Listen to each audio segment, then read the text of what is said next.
Portugal হচ্ছে ইউরোপের অভিবাসন বান্ধব একটি দেশ এবং বিগত বছরগুলোতে আমরা দেখতে পেয়েছি যে পর্তুগালে সহজশর্ত অভিবাসনের কারণে প্রচুর সংখ্যক বাংলাদেশি অভিবাসী পর্তুগালে আগমন ঘটেছে এবং এখানে তারা সহজেই কিন্তু রেসিডেন্স পারমিট লাভ করে একসময় তারা পাসপোর্টও লাভ করে, যার কারণে পর্তুগালে বিপুল সংখ্যক বাংলাদেশিরা আসছেন। তো পর্তুগালের সাধারণত আমরা যেটা দেখতে পাই যে বাংলাদেশিরা বড় শহর লিসবন এবং পোর্তোতে অবস্থান করে, তবে বর্তমানে আমরা দেখতে পাচ্ছি যে পর্তুগালের যে পর্যটন নগরী আলগার্ভ সেখানেও কিন্তু বিপুল সংখ্যক বাংলাদেশিদের সংখ্যা বাড়ছে সময়ের সাথে সাথে এবং এখানে যে বাংলাদেশিরা রয়েছেন প্রায় 5 থেকে 7 হাজারের মতো বাংলাদেশি আলগার্ভে বসবাস করছেন এবং এখানে বাংলাদেশি কিছু উদ্যোক্তা রয়েছেন যারা রেস্টুরেন্ট, সুপার মার্কেট এবং সুভেনির শপগুলো বা ট্যুরিস্ট শপ যেগুলোকে বলে সে ধরনের ব্যবসাগুলো করছেন এবং তার পাশাপাশি এখানে বড় একটি খাত আসলে এগ্রিকালচার খাত, যেটি আসলে বাংলাদেশি যারা ওয়ার্কার রয়েছেন তারা অনেকেই বাংলাদেশের সরাসরি এখানে কৃষিক্ষেত্রে কাজ করার জন্য আসছেন এবং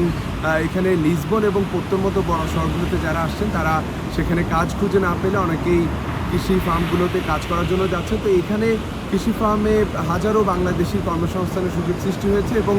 এখানে শুধুমাত্র কৃষিক্ষেত্রে কাজের সুযোগ নয় বরং অনেক বাংলাদেশি উদ্যোক্তা কিন্তু এখানে তৈরি হচ্ছে। বিশেষ করে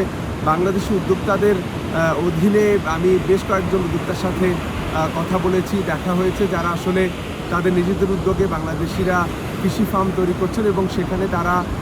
অনেক অসংখ্য বাংলাদেশিদের কর্মসংস্থান সুযোগ সৃষ্টি করতে পারছেন এবং তারা যদি বলছেন যে সামনের সময় আরও বেশি সম্ভাবনা এখানে বাংলাদেশিদের জন্য রয়েছে বা যারা নতুন এখানে আসবেন বা যারা কাজ করতে চায় অথবা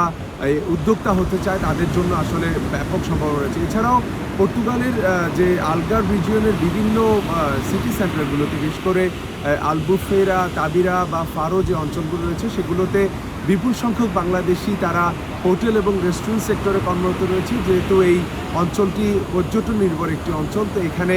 অনেক বাংলাদেশি যারা আসলে এই ধরনের ফিল্ডগুলোতে অভিজ্ঞ তারা এখানে ভালো